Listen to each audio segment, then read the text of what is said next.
जिले भर में जो निर्माण काम है उसकी समीक्षा हम लोगों ने करी है। हमारा nursing college, new medical college, medical hospital, इन सब कामों में जो थोड़ी देरी हो गई थी, मैंने आज आग्रह किया है कि जल्दी काम को ख़त्म करें, क्योंकि ये निवेश हो चुका है लेकिन काम में थोड़ा डिले था। अब मुझे आश्वस्त किया गया कि अगले कुछ महीनों में काम पूरा कर देंगे। और जो समस्या पानी की है उसके लिए मैंने कहा है कि जो सप्लाई है वो बेहतर करें। बिजली पानी दोनों जैसी इश्यूज़ हैं जो इस ज़िले में उसकी पूर्ति अति आवश्यक है। तो अभी अधिकारियों से मैंने कहा है कि पीने के पानी का जो साइकिल है उसको कम करें और कोशिश करें कि जितना ज़्यादा पानी लोगों तक पहुंच सके। कुछ व्यवस्था में टैंकर से भी करवाई है ताकि शहर के अंदर सप्लाई बढ़ा सकें। पैच वर्क है सड़कों का, उसका टेंडर हो चुका है, बहुत जल्द काम चालू होगा, शायद अगले महीने जल्दी काम चालू हो जाएगा।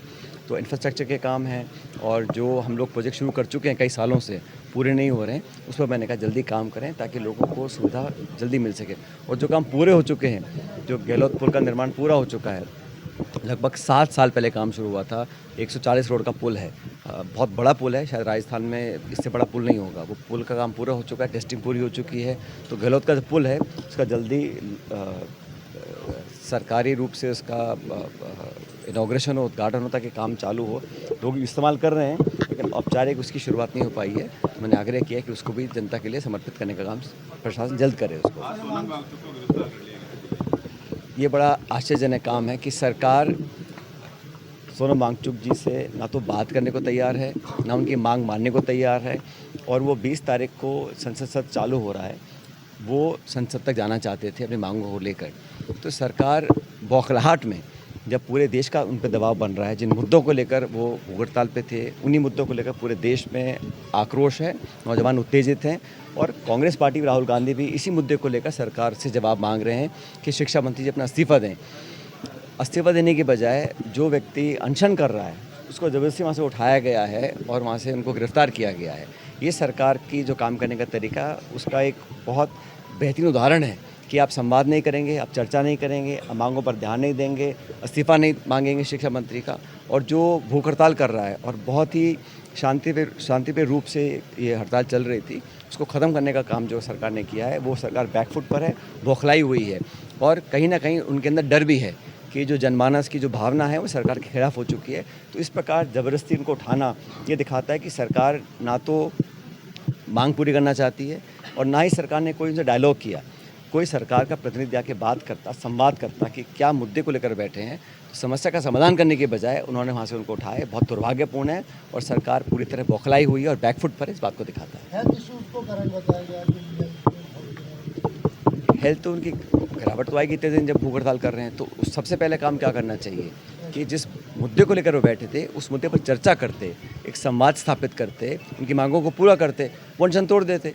आप मांग पूरी करेंगे नहीं। और उन्होंने गलत मांग नहीं करी। पूरा देश ये चाहता है कि जो प्रणाली हमारी शिक्षा की हो गई है, एग्जामिनेशंस की हो गई है, उस पर लोगों का विश्वास खत्म हो गया है और वो जवाबदेही तय करने के लिए हड़ताल कर रहे थे। और इस तरह जो उनको उठाया गया है, तो सरकार का मूड नहीं है कि जनता की आवाज़ को सुने, लेकिन ये जनता का जो आक्रोश है नौजवानों का, इससे कोई ख़त्म होने वाला नहीं है। जो नौजवान लोग हैं वो जवाबदेही तय करना चाहते हैं और चाहते हैं कि शिक्षा मंत्री का इस्तीफ़ा हो। उस पर सरकार को अपना रुख साफ करना चाहिए। हमारा स्टैंड बड़ा साफ है। कल राहुल जी देहरादून में थे और छात्रों की हुंकार कार्यक्रम जो कोटा से शुरू हुआ था, पूरे देश में हम लोग कर रहे हैं। और छात्र क्या चाहते हैं? वो अवसर चाहते हैं, वो पारदर्शिता चाहते हैं, वो पेपर लीक को बंद करना चाहते हैं और जो लोग पेपर लीक करवाते हैं उन लोगों को वो सज़ा दिलाना चाहते हैं। तो ये तो न्यायपूर्ण कार्य है, ये काम है। इसमें तो कोई संकोच सरकार को नहीं करना चाहिए कि जो पेपर लीक करवाते हैं, सीबीआई की जांच चल रही है। पहले भी जांच हुई सीबीआई की जब नीट पेपर लीक हुआ था, कितनों को जेल हुई, किनको अरेस्ट किया गया, किसकी जवाबदेही हुई। तो सरकार का मन नहीं है, सरकार तो हर आंदोलन को दबाना चाहती है। ये बात सब स्पष्ट हो चुकी है। भाई हाई कोर्ट तो कितनी बार लताड़ चुकी है सरकार को। सरकार क्या बहाने देती है कि गर्मी ज़्यादा हो गई, बहुत बड़ा सावा है। तो ये बहानेबाजी कर चुनाव टालना चाहते हैं। जैसे चुनाव होंगे, सरकार को पता है कि जनादेश उनके खिलाफ आएगा, तो पंचायत चुनाव हो, नगरपालिका चुनाव हो, छात्र संघ चुनाव हो, कोई चुनाव कराना नहीं चाहते। कोई ना कोई बहाना देकर चुनाव टालने की जो कोशिश सरकार की है, वो दिखाती है कि सरकार पूरी तरह यहाँ विफल हो चुकी है और जनता का विश्वास खो चुकी है।